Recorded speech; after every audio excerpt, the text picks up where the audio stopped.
Olá, eu sou Edson Assato, tudo bem com vocês? Espero que sim. Hoje eu estou aqui com a Pichi Koshimura. Ela é autora do blog Pichi no Japão e curadora da plataforma Momonoki, que oferece cursos e oficinas no ar, cultura, arquitetura, música, cinema, entretenimento, artes, variedades do Japão. No Ar Podcast tem a finalidade e objetivo de trazer histórias de vidas de pessoas com atitudes e vibrações positivas, conhecimentos para transmitir para a sociedade e para o mundo. Pichi, muito obrigado por ter aceito fazer essa entrevista comigo. É uma honra e uma gratidão muito grande poder bater um papo com você. Imagina, Edson, eu que agradeço. Obrigada pelo convite, pelas palavras, pela gentileza. É um prazer estar aqui.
No Ar Podcast é patrocinado por Kabushiki Gaisha Narita Kogyo, uma empresa do setor de serviços que trabalha na manutenção e reparos em linhas férreas aqui no Japão, um serviço essencial para o funcionamento do país.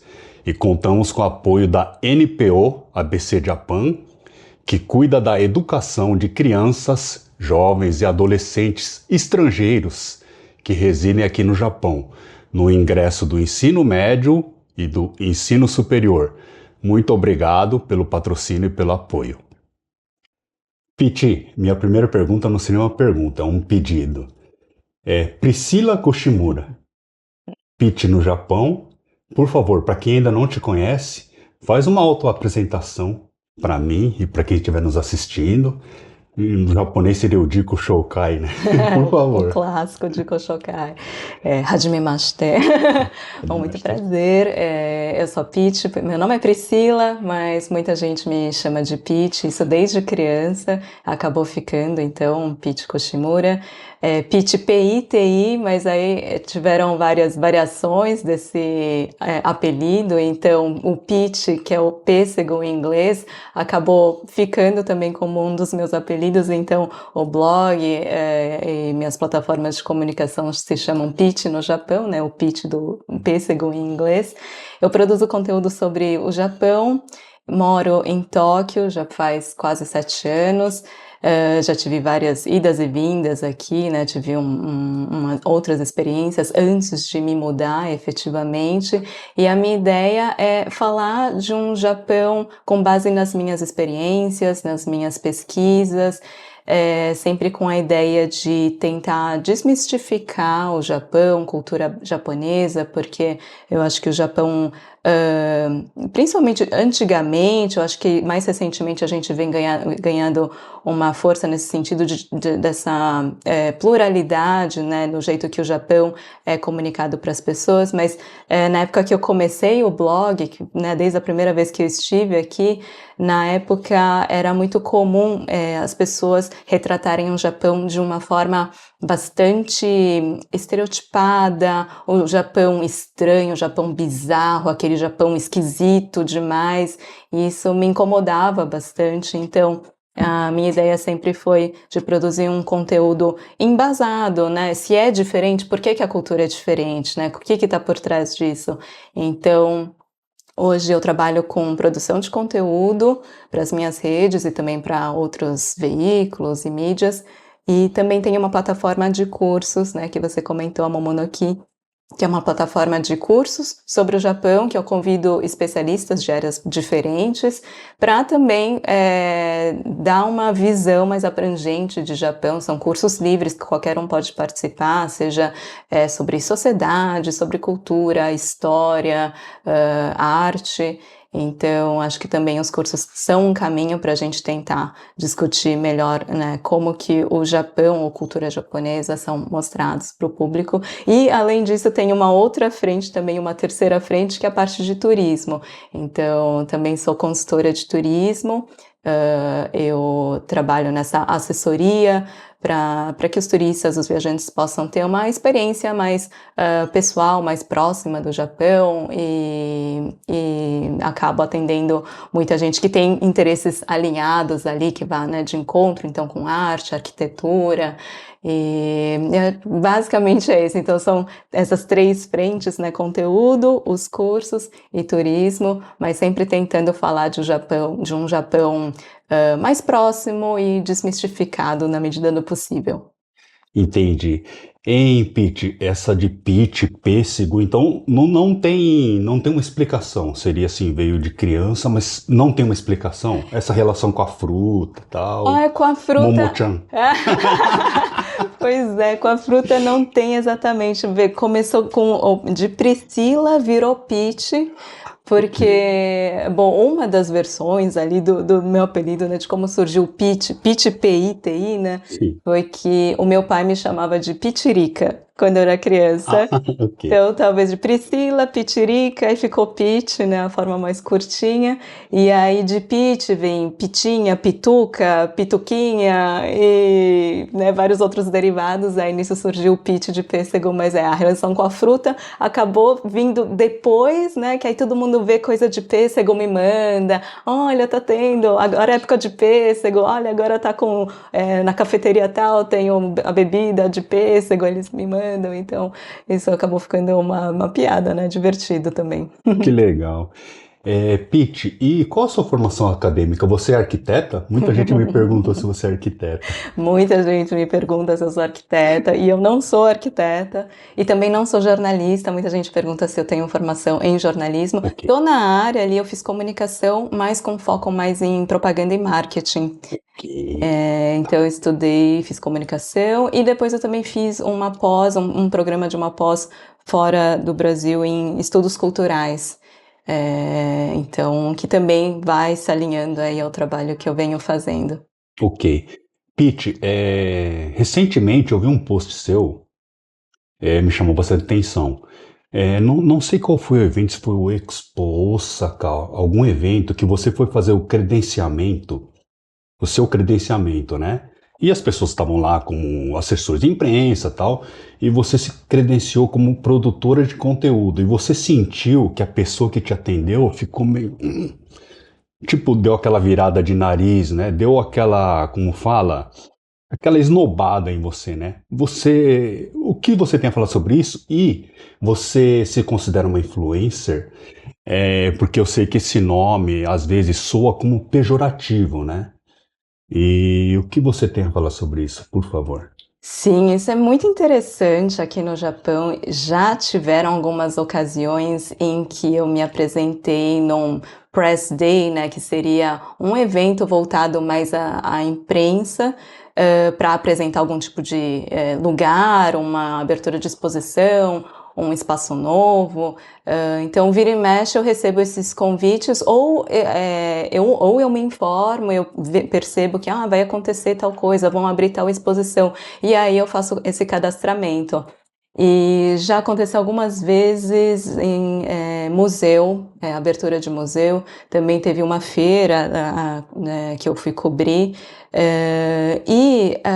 aqui no Japão eu percebo um pouco essa distinção entre produtores de conteúdo e imprensa formal, que faz parte de grandes corporações, grandes jornais, né? Então, já aconteceu de eu chegar na abertura de uma exposição, mostrar o meu cartão como produtora de conteúdo. Aqui existe essa cultura muito forte, né, de trocar cartões de visita, e eles levam muito a sério o cargo que está lá no seu cartão, é realmente como eles vão te cadastrar, te colocar ali numa caixinha, né, olha, então... essa aqui, eles pegaram meu cartão e viram, mas você é content creator, que é o que está escrito no meu cartão, você é criadora de conteúdo, hoje é dia de imprensa, sendo que era uma exposição de um evento de arte, que é um assunto que eu sempre trato, né, nos meus canais, está no meu Insta direto e que interessa o meu público, só que por eu não fazer parte de um grupo de imprensa formal, né, oficial, eu recebi um tratamento que era meio que me rebaixando, falei assim, olha, aqui não é para você hoje, mas aí consegui entrar na cola de uma colega, de uma amiga que tinha feito o cadastro dela, então eu entrei meio que como uma colega dela, uma assistente dela, então... Já aconteceram, sim, casos assim, tiveram outras situações também que eu senti, sim, essa diferença de tratamento. Por eu não ser parte da imprensa formal, e me apresentar como uma produtora de conteúdo independente, de ser colocada num espaço que, olha, você não é tão importante assim, sabe? Entendi.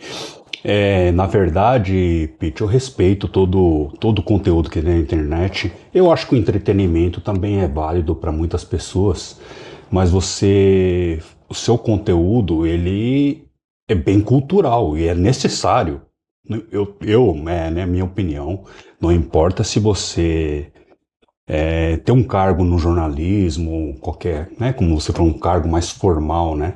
Eu acho que o teu trabalho é muito importante, né? Não, obrigada. Sim, né? E você comentou, né, sobre essa questão de ser influenciadora. Por favor, sim. Você se incomoda com esse termo?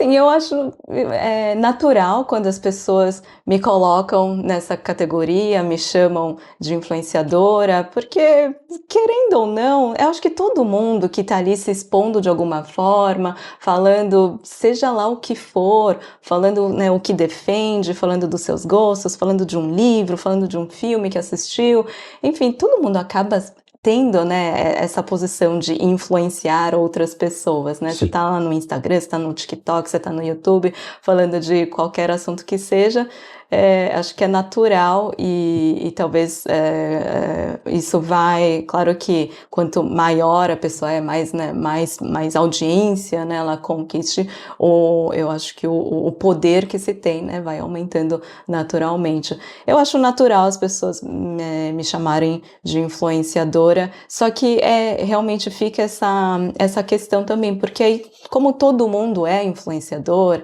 e a gente não consegue diferenciar conteúdos de qualidade com conteúdos que são puramente para ganhar like, para ganhar mais seguidor e que não tem muitos escrúpulos nesse sentido, vou aí falar de qualquer fake news, ou vou falar as coisas de um jeito que mais impactante, né? E sensacionalista. De um jeito sensacionalista, sem se aprofundar tanto, mas isso aqui vai fazer com que mais pessoas vejam. Quando todo mundo entra nessa categoria, né, nesse barco todo, né, de influenciadores, acaba sendo um problema, né? Acho que é uma questão, sim, mas eu acho que não tem muito como escapar, né, disso, do rótulo em si. Aí acho que a questão é como cada pessoa vai conseguir se diferenciar dentro disso tudo, né? Ok, entendi. Bom, assim, na minha opinião, eu acho que você não influencia, você informa. Eu acho que essa é a grande diferença, né? Quando você fala, por exemplo, de uma obra de arquitetura ou gastronomia, você apenas está informando, né? Não está querendo influenciar a pessoa. A influência depende de cada um, né? Uhum. Né? De você querer se influenciar ou não.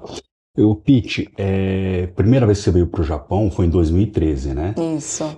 E você teve idas e vindas. Sim. Por favor, conta para mim como é que foi tudo isso e Desde quando você está direto aqui no Japão? Tá, legal. Sim, a primeira vez que eu vim foi em 2013. Foi um momento em que eu estava trabalhando numa empresa, já fazia anos e queria ter alguma experiência diferente, morar fora. E surgiu essa ideia, até por influência também dos meus familiares, uma tia que me sugeriu, por que você não tenta uma bolsa no Japão? Tem tantas oportunidades para quem é descendente de japoneses, né? E aí eu fui me informando a respeito, até tentei uma bolsa, cheguei na etapa final, acabou não rolando e fiquei bem arrasada de não ter conseguido essa bolsa que eu passei, né, pelo processo, mas depois eu fui pensando como que eu poderia viabilizar a minha vinda para o Japão, passar um tempo aqui, passar um tempo estudando, e no final consegui vir por outras formas, e então eu vim para estudar japonês, para ficar um ano estudando japonês, e também era minha primeira vez no Japão.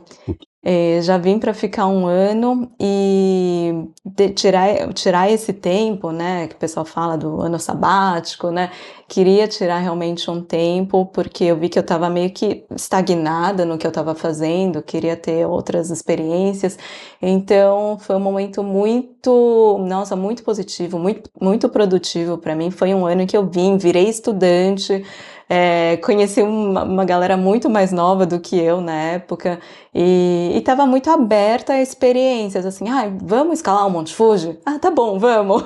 Eu estava falando assim para tudo, né, para coisas novas, para aprender. E nisso, um amigo meu que mora em Berlim, ele, na época, ele tinha um canal no YouTube de brasileiros que moravam fora do Brasil, que compartilhavam suas experiências, era o canal Sem Fio.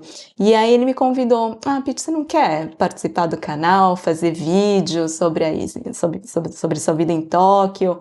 Que todo mês a gente define um tema. Aí eu falei assim, beleza, vamos lá. Então topei e eu amei, comecei a amar gravar e produzir conteúdos, escolher as pautas, né, sobre o que eu vou falar, o que pode ser interessante. Então, participar de me envolver com todo esse processo, né, de decisão da pauta, gravar, né, porque era assim, tudo bem arranjado, assim, chamava amigas para vem, me ajuda a gravar aqui, tá aqui minha câmera, assim, é só apertar esse botão, sabe? Então era tudo bem informal, e eu que editava também, então foi minha primeira vez editando material meu.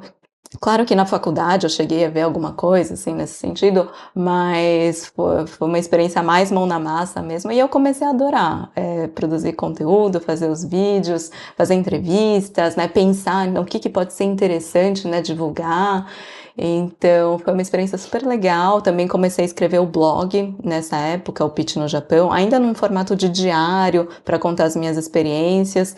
E então foi um momento em que eu me permiti viver essas experiências, fazer coisas novas, e aí voltei para o Brasil em 2014, depois de um ano, só que todo esse projeto Japão, essa parte de conteúdo não adormeceu, sabe, pelo fato de eu ter voltado para o Brasil, pelo contrário, ficou ali ainda, né, me buzinando na orelha, mas como que eu poderia retomar ou dar continuidade a essa questão de criar conteúdo sobre o Japão?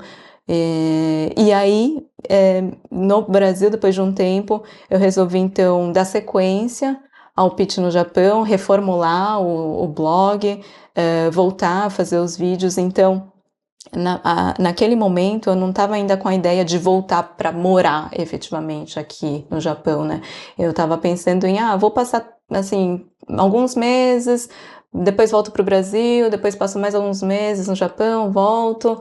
E eu fiz isso, então, em 2016 eu voltei, depois eu estive aqui em 2017 e também em 2018. E isso trabalhando de forma independente, como autônoma no Brasil, fazendo uns freelas. E em 2018, quando eu vim, né, nessa terceira vez depois de ter morado aqui, foi por influência de um amigo meu, um grande amigo meu, o Roberto Maxwell, que também produz conteúdo, a gente é, né, muito parceiro, né, no nosso trabalho. Ele falou, Pete, demorou, por que você não tenta tirar um visto já, né, como residente, já que você é descendente japonês, né, tem uma outra categoria de visto para isso. E eu falei, nossa, é mesmo, né? Por que que eu não tento mesmo voltar para morar como, né? Ficar como residente mesmo? E aí, nessa vinda de 2018, eu, com a ajuda dele, com a ajuda de parentes que moram aqui, eu dei entrada no visto de residente e saiu, e consegui, foi muito rápido até, em questão de 2 semanas, ou menos de 2 semanas, o visto tinha saído, e foi o Roberto até que me ajudou a fazer uma conexão, um link que eu não tinha feito ainda na minha cabeça, que eu sou neta de japoneses, né? Ok. Só que o meu pai, ele tinha o passaporte japonês, ele tinha a nacionalidade japonesa. Então, no papel, nos registros, eu sou considerada filha de japoneses. Ele falou: seu pai não tem o passaporte? Então, se você é filha, você é Nisei aqui. Nisei tem muito mais facilidade para conseguir o visto. Então, o Roberto, nossa, me ajudou muito nesse caminho. E saiu, então saiu o visto. Assim que saiu o visto, eu voltei para o Brasil só para organizar, né, minha vida lá, fechar as coisas.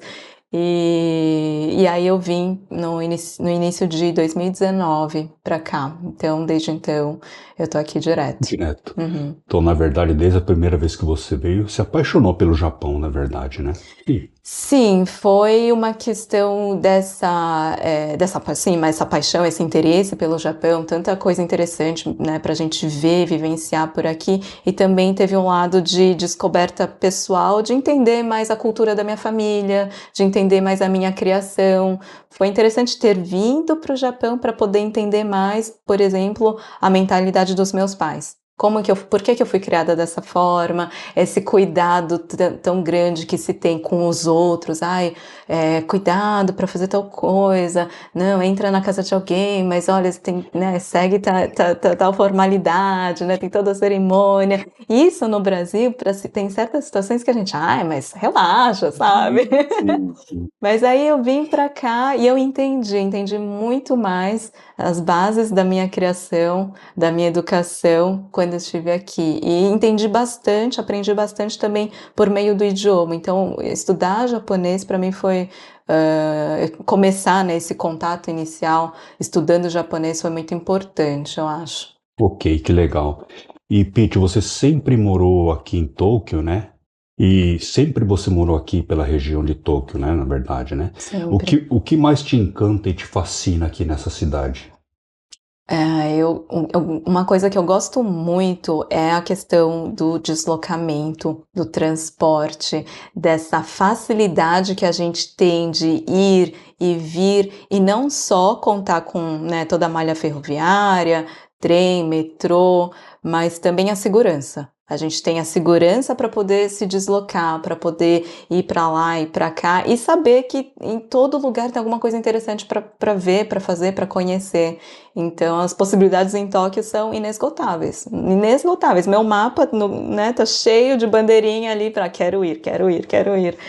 Então, mas essa questão de ter a liberdade de se movimentar pela cidade, nossa, isso é um ganho, é uma qualidade de vida que a gente tem que é realmente incrível por aqui. E claro, né, questão de gastronomia, eventos culturais, o custo de vida, a qualidade de vida que a gente tem, né? Claro que tem aumentado ultimamente, a inflação, o custo de vida tem se elevado, mas ainda assim, se a gente comparar com São Paulo, a cidade, né, minha cidade natal, não tem comparação. A gente tem experiências, né? Tem acesso a experiências de qualidade elevadíssima por um custo razoável. Então, acho que uma vez que a gente se acostuma a morar aqui, é difícil sair. Mas assim, eu não descarto também morar em outros lugares, tá num lugar mais perto da natureza, por exemplo. Isso é uma coisa que, claro que a gente tem parques, áreas verdes, né? Mas não sei, de repente, mais pra frente seria interessante estar mais perto de montanhas, né? Ter uma vidinha mais rural, mais tranquila, não sei, não descarto isso, mas por enquanto Tóquio realmente, assim, sempre não deixa de me encantar. Ok. Bom, acho que você até respondeu a minha próxima pergunta, mas eu também sinto tudo isso que você falou, E o legal daqui é que eu tô há mais tempo que você, mas todo dia eu me surpreendo com a cidade. É igual aqui, você mora numa região que eu não conhecia, eu conhecia ali a estação, eu vim andando, falei, pô, mas que lugar legal, né? E Uhum. você ainda se surpreende ainda com Tóquio, com o Japão, você se surpreende ainda? Nossa, Sim, sim, sim, né? é incrível, né? A gente não deixa de se surpreender, de se encantar. E sempre pego dicas de amigos, conhecidos, olha, tem tal lugar, vai conhecer. Tem muitos ainda, muitos espaços, muitas regiões que realmente não conheço e que eu sei que tem a sua peculiaridade, tudo tem a sua característica própria. E é muito gostoso fazer essas descobertas. E também eu acho que essa questão do encanto, ainda, para mim, ainda eu tento manter esse olhar para as pequenas coisas também, os detalhes. Então, as embalagens isso eu até tenho postado ultimamente, embalagens de coisas do dia a dia, assim, que já são pensadas para ser desmontadas para reciclagem, para ficar mais fácil de destacar o plástico, separa o plástico, né, deixa à parte o papelão, a forma de abrir a embalagem e fazer toda essa movimentação que aqui, né, a gente tem que, né, fazer bem certinho a separação para reciclagem. Então são essas coisinhas também do dia a dia que encantam, né? Não só os lugares, mas também esses pequenos detalhes em que eu espero não perder esse encantamento, sabe? Não me acostumar e falar assim, mas isso é tão comum, né? Você nunca viu isso? Porque... E é bom também essa parte do trabalho com turismo, de ter sempre presente o olhar da pessoa que vem de fora e fala, nossa, olha que legal, né? Dentro dos trens, a gente tem um monitor que mostra quantos minutos faltam para a estação tal. Então, o olhar dos outros também vai renovando o nosso olhar. Isso é muito bom também. Verdade, Pete. Hein, Pete, e fora dos roteiros turísticos tradicionais, o Uhum. que você recomendaria para uma pessoa visitar aqui em Tóquio? Um lugar diferente. Aqui em Tóquio É, depende um pouco ok, acho que do estilo da pessoa, mas sim. uma área que eu gosto bastante, vou com frequência, tem essa parte mais de arquitetura, design e uma ambientação não turística, né? É o bairro de Daikanyama, Nakameguro, que tem ali o canal. Ali Nakameguro é famoso mais na época das cerejeiras, fica bem bonito, né? Tem Sim. bastante cerejeiras, mas em outras épocas do ano é mais tranquilo, é mais a movimentação do pessoal ali da cidade, do bairro, né? Eu gosto dessas áreas que tem essa parte mais de arte, vida local também, ou a região o bairro de Yanaka.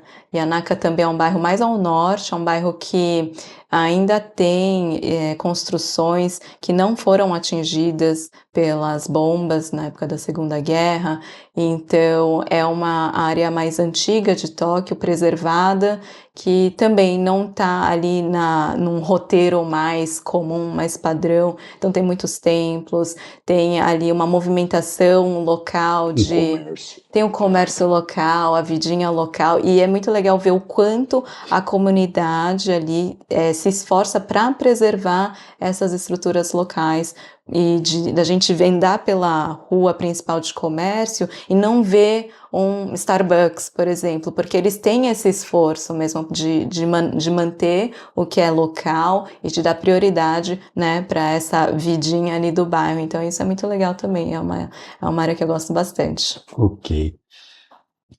Pete, eu percebi, né, que apesar de você não ser arquiteta, mas a arquitetura é um dos seus temas favoritos.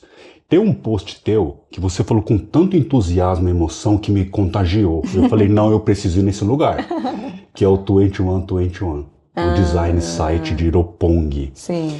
Por favor, fala um pouquinho sobre esse lugar e sobre o arquiteto, que é muito interessante, que é o Ando Tadao. Ando Tadao, isso mesmo. Espetacular. Sim, ele é um dos principais nomes da arquitetura japonesa. Ele é um mestre, eu acho, muito conhecido pelo trabalho com concreto. Então, essa é uma grande assinatura dele, aquele concreto armado.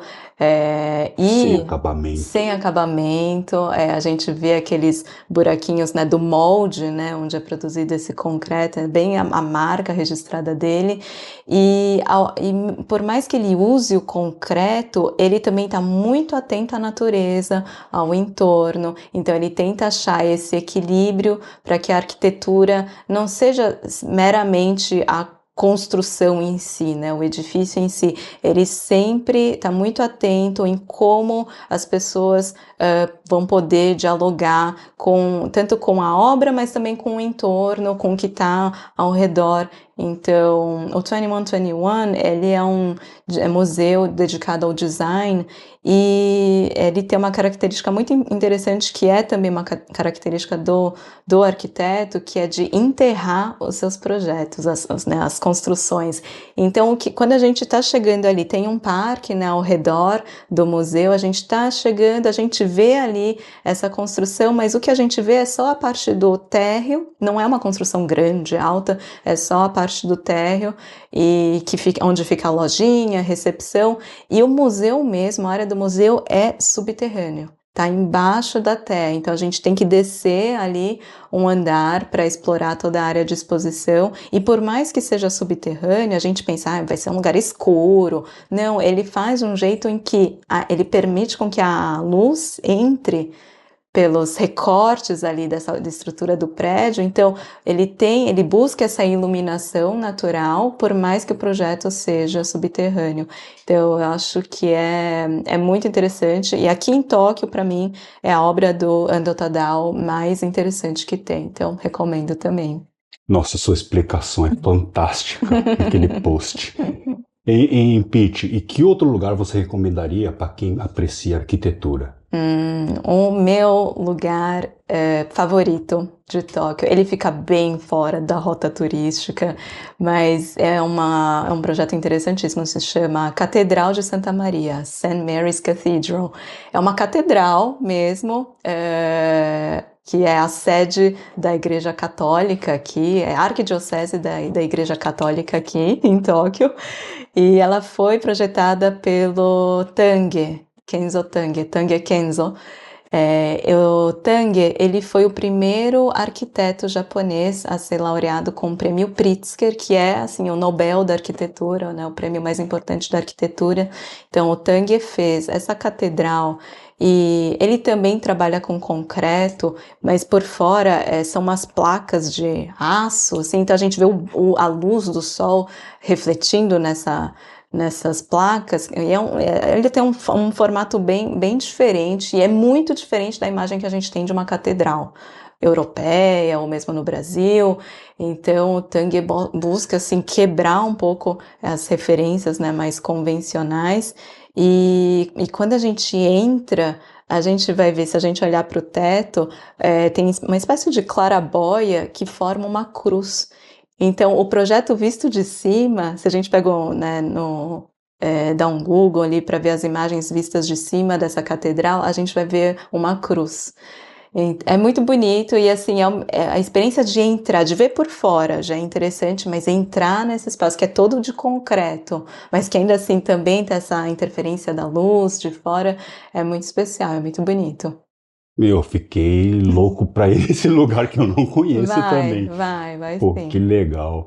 E, Pete, voltando lá pro Ando Tadao, você no post informa que ele é autodidata, ele não é arquiteto também, né? Exato. Muito interessante isso. Era um boxeador, é isso?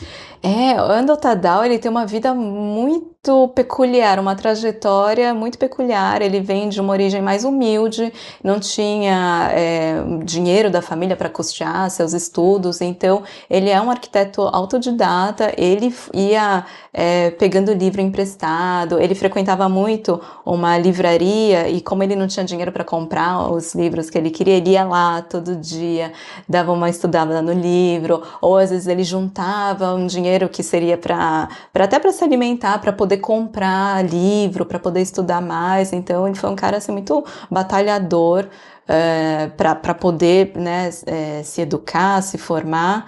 E ele chegou a ser boxeador profissional quando era bem jovem, mas aí ele decidiu se dedicar à arquitetura. Então é muito interessante mesmo a trajetória dele. Poxa, que legal.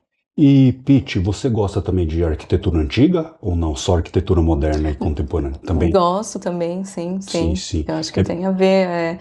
Muita coisa de arquitetura contemporânea vai buscar referência na tradicional, né, na arquitetura do passado. Ok, ok. Que esse trabalho com a madeira, né? Que os japoneses fazem, que não tem emenda, não tem prego, é tudo no encaixe, né? Isso Isso. é Subarashi, né? Isso No é Japão, né? Subarashi, foi muito impressionante ver na Expo Osaka.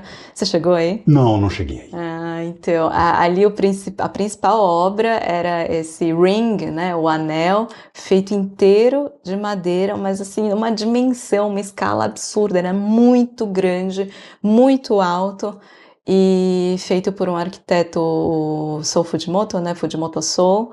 Ele se inspira na arquitetura ali tradicional, essa questão de trabalhar com a madeira sem pregos, sem parafusos, só na base do encaixe. Só que como é uma obra, né, bem grande, e que, claro, tem que atender questões de terremoto, né, toda essa parte, né, estrutural, eles mantiveram os encaixes, mas aí colocaram algumas peças metálicas para realmente firmar melhor os encaixes, mas não usa o parafuso, o prego do jeito, né, convencional que seria usado numa estrutura dessas. Então, é muito interessante ver essa influência mesmo de ver esses arquitetos contemporâneos mantendo, né, preservando a arquitetura que já era feita há muito tempo atrás. Entendi. Essa coisa que você falou que as pessoas de fora, né, têm uma outra visão. Eu moro em Kawasaki há 20 anos já, Pete. E minha cunhada, ela não tem descendência japonesa. Ela é casada com meu irmão, né? Ela veio aqui ano passado. E ela falou, aqui em Kawasaki tem um museu a céu aberto chamado Nippon Minkaen. Falei, não existe. Não... Você conhece esse museu? Eu fui em um a céu aberto que tem várias casas antigas, né? Eu acho que foi de Kawasaki que eu fui, porque tem alguns que são assim, eu acho que eu fui nesse, sim. Sim, Acho que é sim. espetacular, Sim, né? sim. Porque não é réplica, é a casa original que eles trouxeram ali, né? Isso. E, nossa, eu me surpreendi, tô 20 anos em Kawasaki e nunca tinha ouvido falar do lugar. E o lugar foi inaugurado no final dos anos 60. Muito Olha tempo, só, já tem tempo. né? É Então, muito bacana, porque são casas de várias épocas diferentes, né, do isso passado. aí. Tem até de Shirakawa-go lá, Sim. né? Uma casa muito legal, né, Pete? Essa é uma dica legal. Sim, né? Nippon Sim. Minkaen. Que legal. Pete, teve umas pessoas que mandaram perguntas pra gente. Posso que fazer legal. pra você agora? Claro. Obrigado, viu, pessoal, para quem mandou perguntas aí. A primeira, Pete, é da Lilian Cristiane. Na verdade, ela é uma amiga minha de Nagano. Bacana. Então, ela escreveu: Oi, eu sou super fã da Pete. Ela é uma das poucas pessoas que eu deixo o sininho ativado só para saber dos novos conteúdos dela. Pete, como surgiu o Momonoki?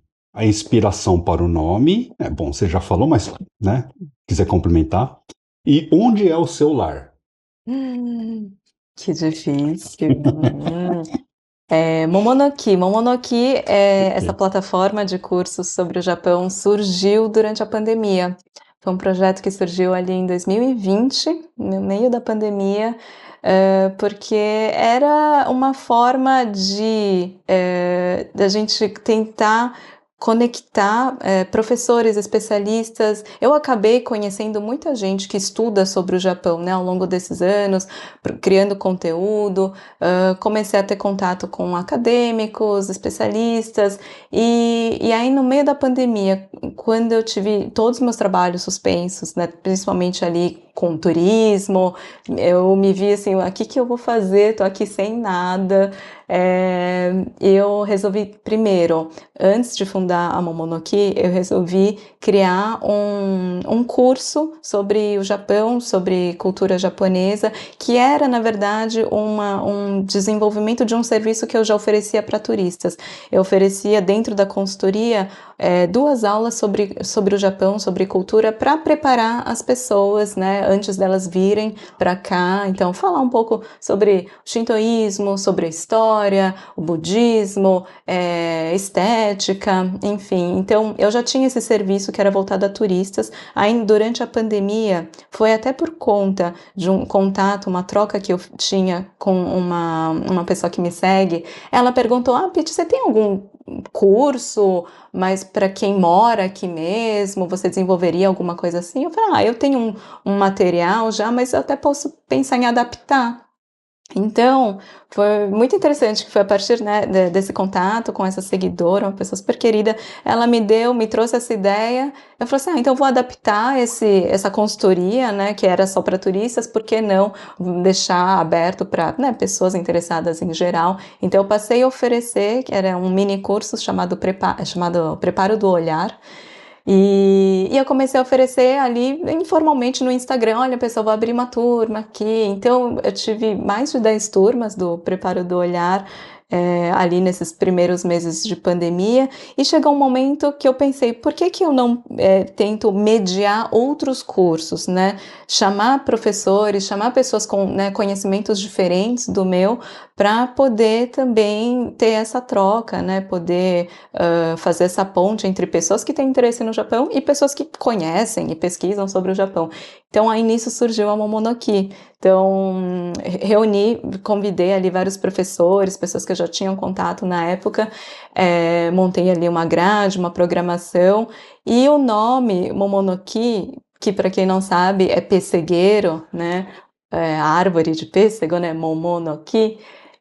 Surgiu porque a ideia da Momonoki era dar espaço para essas outras pessoas, não que fosse centrado em mim, né? Não que fosse uma coisa pitch educação, não sei, por exemplo, sabe? Não, eu não queria que ficasse assim centrado na minha figura, mas assim que fosse realmente a ideia, tivesse mesmo essa ideia, né, de abrangência, de ter mais pessoas participando, de ser uma comunidade.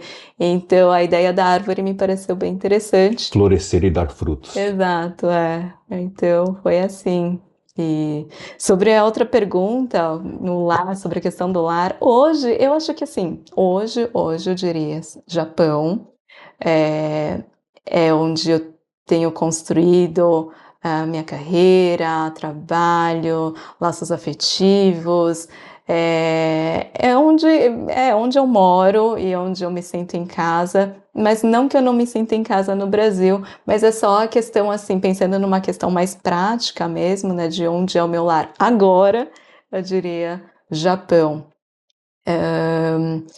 Mas claro que o Brasil não tem como, minha família tá lá, claro que o Brasil ocupa um espaço enorme, né, no meu coração, tá muito presente na minha vida, mas pensando em presente, né, eu acho que nada também é super definitivo, não vou escrever na pedra que, vou ficar aqui para sempre, vou morar para sempre, porque às vezes essa é uma pergunta que surge, mas você vai ficar para sempre? Aí eu não sei, né? A gente nunca tem como saber o que vai acontecer, o que pode acontecer, né? Oportunidades, enfim, mas no momento é o Japão mesmo.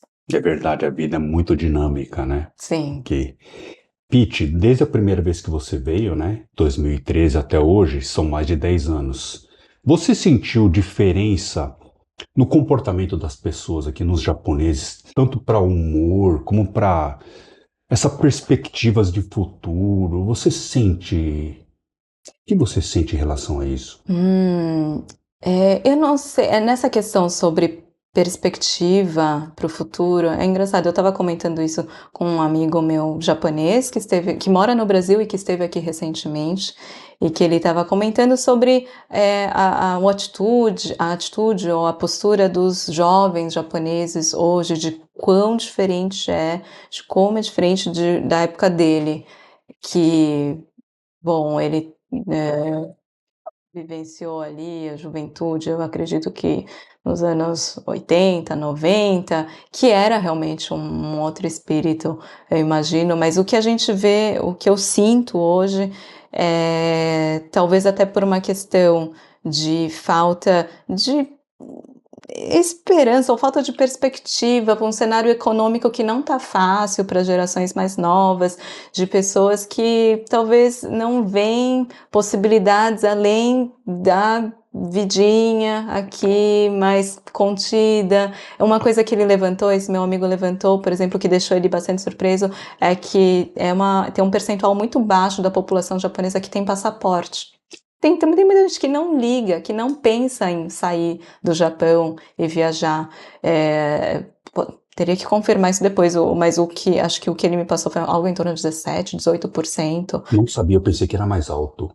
Será que a gente deixa isso? Não sei, Nossa. podemos confirmar, Ok. mas assim, pelo que ele me falou, é um percentual bem baixo dos japoneses que têm passaporte e que entre os jovens não é um número muito alto das pessoas que vislumbram sair para conhecer outros países, para ter outras experiências. Então, só por esse fator, a gente já vê que as pessoas acho que estão mais, talvez, resignadas em ficar né, numa vida. Eu acho que só por esse fator dá pra gente entender que essa questão da curiosidade, de sair para viajar, conhecer o mundo, talvez não é uma prioridade para os jovens hoje em dia, ou para a população, né, geral, né, falando de uma forma mais abrangente. Mas eu acho que talvez isso dê uma baqueada ali nos ânimos de quem é mais jovem, de achar que não tem muitas possibilidades, economicamente está difícil, a gente precisa de muito dinheiro para conseguir fazer tais coisas, então vou talvez ficar num trabalho ali do dia a dia, sem muita ambição, talvez. Então talvez seja muito diferente daquele jovem que cresceu durante a bolha econômica, com certeza. Eu não sei se da primeira vez que eu vim para cá, 2013, eu consigo ter essa distinção tão clara, mas eu acho que se a gente for comparar gerações, sim, vai ter esse impacto, vai ter essa diferença na atitude. Talvez a geração atual esteja mais contida, mais resignada, ou desmotivada, talvez. Excelente reflexão, boa explanação, gostei.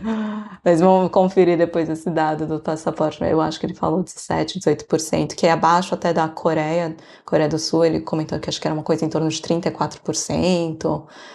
Mas o bom é conferir, não sei. Pete, a segunda pergunta é da Yoko, só que ela não colocou sobrenome e o e-mail dela era várias letras e números. Eu respondi para ela, mas ela não retornou, né? Então não sei de onde ela é. Pete, parabéns pelo seu trabalho. Você tem a minha admiração. Não sei a sua vertente e ideologia política, mas o que você pensa e espera da Takaichi Sanai como primeira-ministra? Tá sentindo? Terremoto? Uhum. Agora sim. Agora Olha sim. lá, olha a água. Isso. Não, mas aqui é bem suave, hein, pra mim.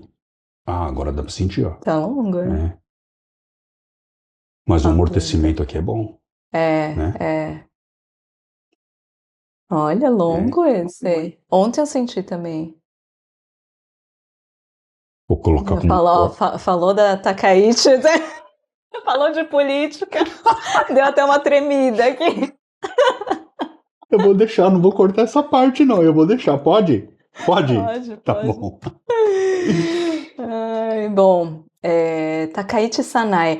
Eu, sinceramente, eu não esperava que ela fosse eleita a presidente do partido. Eu achava que o partido fosse seguir ainda com opções mais moderadas, que era o caminho que eles vinham fazendo, mas me surpreendeu a eleição dela e também fiquei acompanhando, fiquei muito curiosa para ver como iria se desenrolar a eleição para o cargo, né, de primeiro-ministro, porque deu todo aquele revés, né, o Komeito saiu, né, tiraram apoio, então pensei, nossa, será que a oposição vai conseguir nomear alguém? Então eu fiquei bem de olho ali, acompanhando para ver como que isso se desenrolaria. Ela acabou sendo eleita.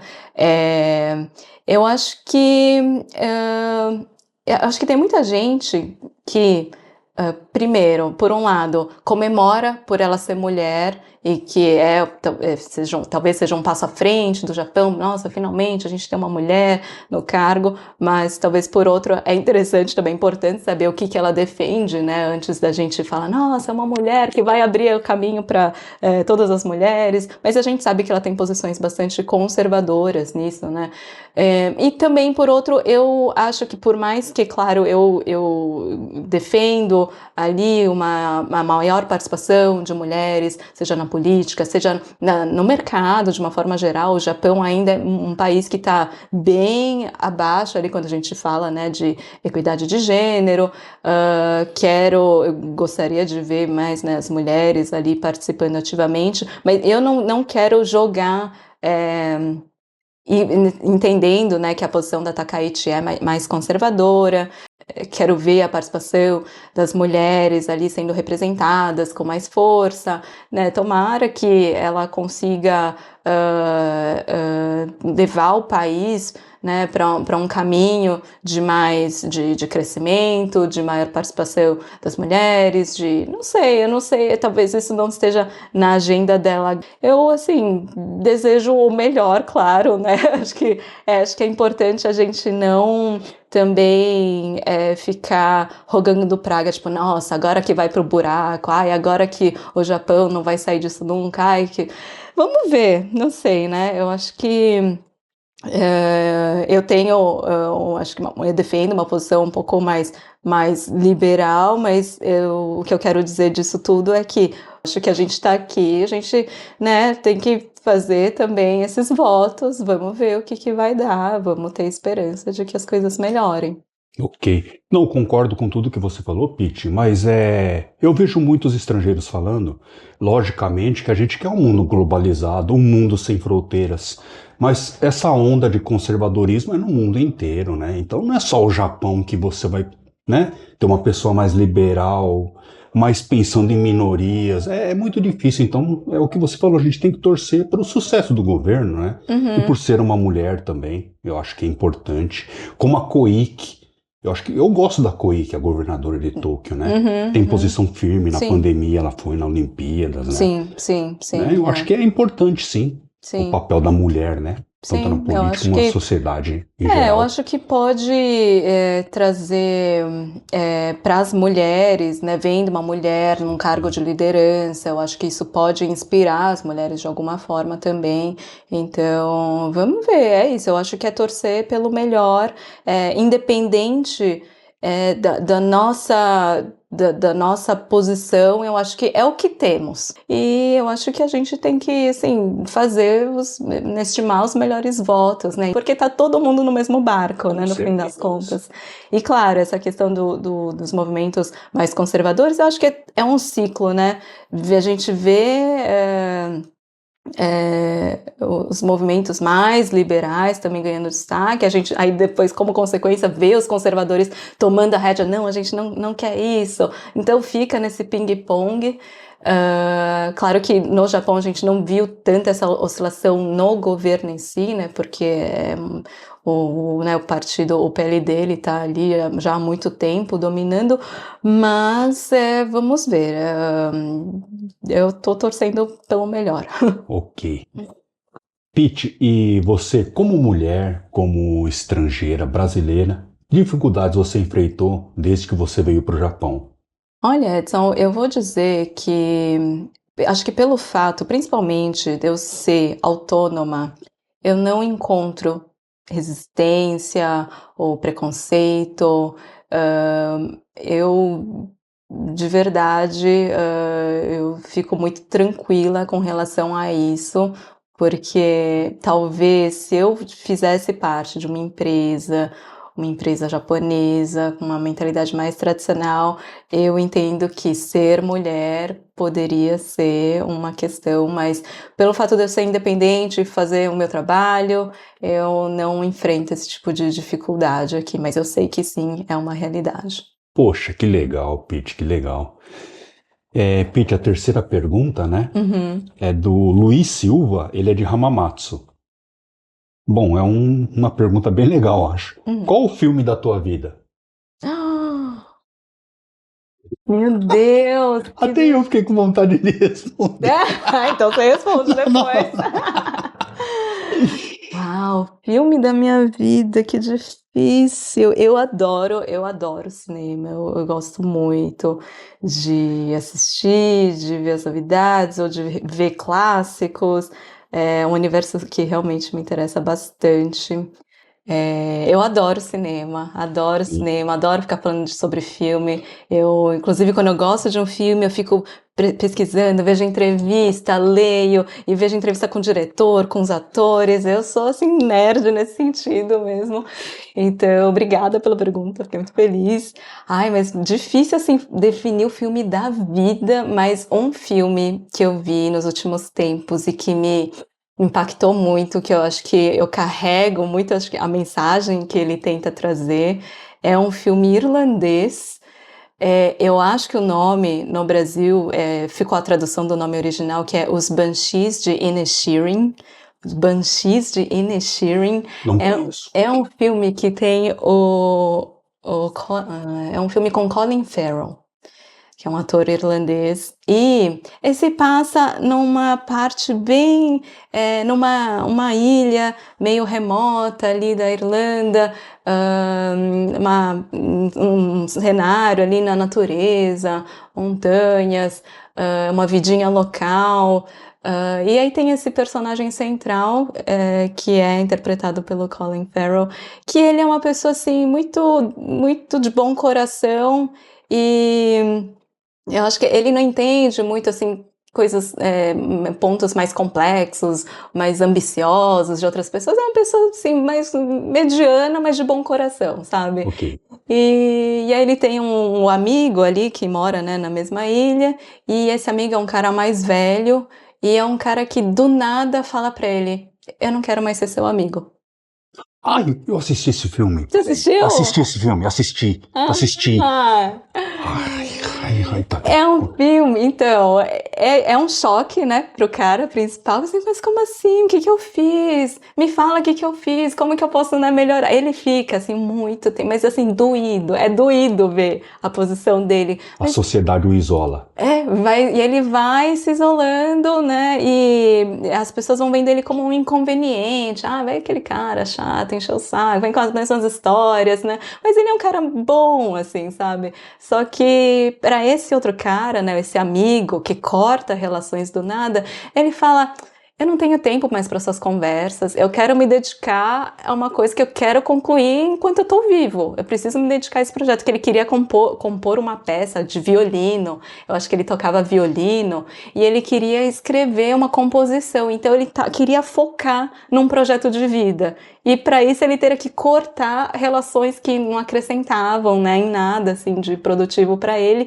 E aí ele tomou essa atitude drástica de cortar a amizade e o cara ficou arrasado. Então o filme vai falar um pouco essas questões sobre amizade, sobre relacionamentos pessoais, principalmente quando as pessoas são adultas, né? É difícil, né, ter uma história assim de vou cortar a amizade, né? Quando a gente é criança, acho que tem, né? Brigou, nunca mais falou, mas chegar assim, falar a real, não quero mais ser seu amigo, para, né, de me alugar com seus papos. Então, parte desse ponto, que eu acho que é muito original. E depois, quando eu fui, claro que o filme vai se desenrolando, eu não vou dar muitos spoilers, ele tem umas partes meio surreais, assim, né, meio curiosas, mas à medida que eu fui lendo e entendendo melhor o filme, o roteiro, eu passei a entender melhor também a posição desse cara, né, do cara mais velho, que quer completar uma missão de vida. Para ele era importante deixar esse legado. Então, isso acho que me faz muito pensar também, né, no que a gente quer deixar de legado para o mundo. E a gente está trabalhando em prol disso, ou a gente só está ali vivendo a nossa vida cotidiana, né, sem pensar muito. Então, e à medida, acho que eu passei a entender melhor porque também vendo nas entrevistas e tal, é um personagem que deve ter ali seus 60 anos, não sei, é um cara mais velho que tá preocupada, não tô aqui não vou viver para sempre, né, minha vida já tá ali chegando, né, numa etapa final, né, então é uma preocupação que talvez quando a gente é jovem a gente não tem. A gente tem todo o tempo do mundo para fazer o que a gente quer, mas aí você vai, né, envelhecendo, os anos vão passando, e os anos parece que vão passando cada vez mais rápido, né, eu não sei o que é essa sensação de percepção do tempo, então me fez também cair essa ficha de que realmente, a gente tem que ir atrás das coisas que a gente quer deixar de legado, ou não necessariamente de legado, mas ir atrás das coisas que a gente quer conquistar durante, né, a nossa vida, que é a nossa experiência, né, aqui no mundo. Então me fez parar para pensar, né, para refletir sobre isso, o que a gente quer, qual que é o nosso propósito, o que a gente quer construir, e a gente está trabalhando para isso ou não. Então é um filme que acho que deixa uma mensagem muito interessante, e é um filme muito, muito interessante também, tem uma parte meio cômica, tem uma parte bem dramática, né, uma carga dramática, eu acho as atuações incríveis, eu acho que também traz uma cultura, um recorte desse universo da Irlanda, que também a gente não tem tanto acesso, tem muito filme, né, dos Estados Unidos ou de outros países europeus ali, mas traz esse universo cultural também irlandês que eu achei bem interessante, mas deixa essa mensagem também, então deixo essa dica para quem quiser conferir. Esse filme é fantástico mesmo, eu vou reassistir. Legal, que legal que você assistiu. Sim, sim. Pete, e sobre gastronomia, que dicas você tem para dar para quem nunca veio aqui para o Japão? Eu vou te falar uma curiosidade. A mesma cunhada que me falou sobre o Minkain, ela chegou aqui e falou: eu tô com vontade de comer tamago sando. Eu falei: o quê? Tamago sando? Aquele que vende no Combina, aquela pasta de ovo no sanduíche, mas é tão comum. Eu falei: não, lá no Brasil tá fazendo muito sucesso. Eu ouvi, tipo, receitas, né? E outra coisa que ela falou pra mim também: eu quero comer chucrimo. Eu falei: o que chucrimo? Mas o que chucrimo? O sonho com creme? Ela falou: eu quero comer isso daí. Aí eu me surpreendi, né, com o que os brasileiros estão vendo sobre culinária japonesa, gastronomia, né? Sim. O que você tem para recomendar para as pessoas? É muito curioso, né? Porque é realmente isso, né? A questão de uma coisa que é tão banal pra gente, Sim. as pessoas vêm, não, quero experimentar, como que é? Eu acho isso fantástico, super apoio todo tipo de experiência, eu acho. Acho que não focar só naquela refeição mais formal, Sim. né? Em etapas, aquela refeição longa, super cara. É legal ter como experiência, mas o Japão oferece tantas opções. Comidinha, comida do dia a dia, vai comer um tonkatsu, prova um lamen, prova comida de combine também, soba, udon. Eu acho que tem uma variedade tão imensa. Minha dica é: não fique só nesses estrelados, só reservando restaurante caríssimo, porque não é assim, uma vez ou outra, legal, acho incrível, vale a pena, mas também vale ir atrás do que as pessoas comem aqui no dia a dia, né? Portinhas, balcãozinho, vai ter ali um senhorzinho atrás do balcão que tá ali fazendo comida, né? 30 anos, 40 anos. Então, eu acho legal ter essas experiências também, tentar dar margem para as descobertas também durante a viagem, não seguir só a lista, né, de alguém que, nossa, eu vou seguir todas as etapas que eu vi essa pessoa que postou no TikTok. Sim, tem tanta coisa para explorar, e comer comida ruim aqui é uma coisa que quase não existe, sabe? A É chance verdade. de ir num lugar e falar, nossa, que comida, Mal né, mal feita. feita. Não, as pessoas cozinham com, sabe, você vê que tem um carinho, né, no preparo do alimento e pode não ser do agrado por conta de, sei lá, textura, ingredientes, talvez, mas é uma experiência. Mas, assim, falar que uma coisa é mal feita, assim, olha, difícil aqui no Japão. É verdade. Pete, e sobre os novos projetos, né, os futuros projetos do Momonoki, por favor, fale pra gente. Claro, esse mês de novembro a gente vai começar um curso sobre identidade nipodescendente. Então a gente vai ter a participação do professor Vitor Hugo Kebe, que é um antropólogo que está com a Momonoki, está com a gente já faz anos, desde o comecinho da Momonoki, sempre trazendo cursos para discutir sociedade japonesa e também Brasil e Japão, essa questão identitária dos nipodescendentes, né, dos Nikkeis, que a gente acaba vivendo entre dois mundos, né? No Brasil é chamado de japonês, aí às vezes tem gente que vem pro Japão, vem para trabalhar e vê que não é japonês, não, que é bem brasileiro, ou enfim, tem toda essa questão em torno dos estereótipos, o japonês é certinho, e o Japão, esse país é um país maravilhoso, sim, mas tem muita gente que vai só ver o lado romantizado do Japão. Então é um curso para discutir como que é feita ou como que se dá essa construção da identidade de nós que somos, né, descendentes japoneses, nascidos no Brasil, se é possível definir uma identidade ou não. Então o professor, o Vitor, ele vai trazer vários estudos acadêmicos e também acaba sendo um ambiente de muita troca. Esses cursos, o pessoal que costuma participar fala que são um curso terapia, porque acaba refletindo muito também, né? Nossa, eu cresci também dessa forma, eu mesma não gostava de estar associada ao Japão quando era mais nova, eu não queria ser a japinha da classe, sabe? Então é um ambiente assim para a gente também poder trocar as nossas experiências, as nossas vivências. Então fica o convite, é um curso que se chama Entre Dois Mundos, começa na Momonoki ali no dia 20 de novembro, então estão todos aí convidados. Pete, por favor, gostaria que você deixasse uma mensagem para quem estiver nos assistindo até agora. Você é uma pessoa com muitos conhecimentos, muita sabedoria, transmitiu muita coisa legal. Por favor. Obrigada.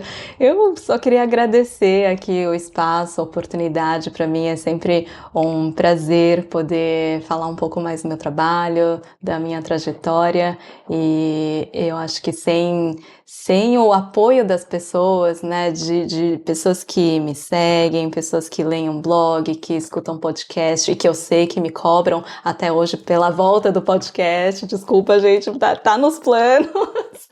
E é muito gratificante mesmo poder ter essa troca, né? Eu acho que é legal a gente usar esses espaços, né, os canais para a gente trazer um conhecimento, um tipo de conteúdo que a gente quer divulgar, mas também é muito importante ter essa troca, receber esse carinho das pessoas que acompanham. Isso para mim me motiva demais. Então uma mensagenzinha aqui, um e-mail aqui, são sempre mensagens com tanto carinho, que trazem tanto apoio, que é o que me faz continuar, assim, ao longo desses anos todos, porque, né, trabalhando de forma independente, mais autoral, autônoma, a gente às vezes, né, se questiona ali, nossa, a coisa vai para frente, não vai, vou ter que mandar currículo, não, mas eu acho que o envolvimento, né, do público e de quem acompanha, isso é, assim, crucial para continuar nesses projetos. Então, quero agradecer a todo mundo que me segue, obrigada pelo espaço para poder divulgar, comunicar também mais esses projetos. Obrigado, Pete. Eu espero fazer mais entrevistas com você no futuro, tá bom? Vai ser um prazer. Tá legal. Obrigado, pessoal. Tchau, tchau. Obrigada.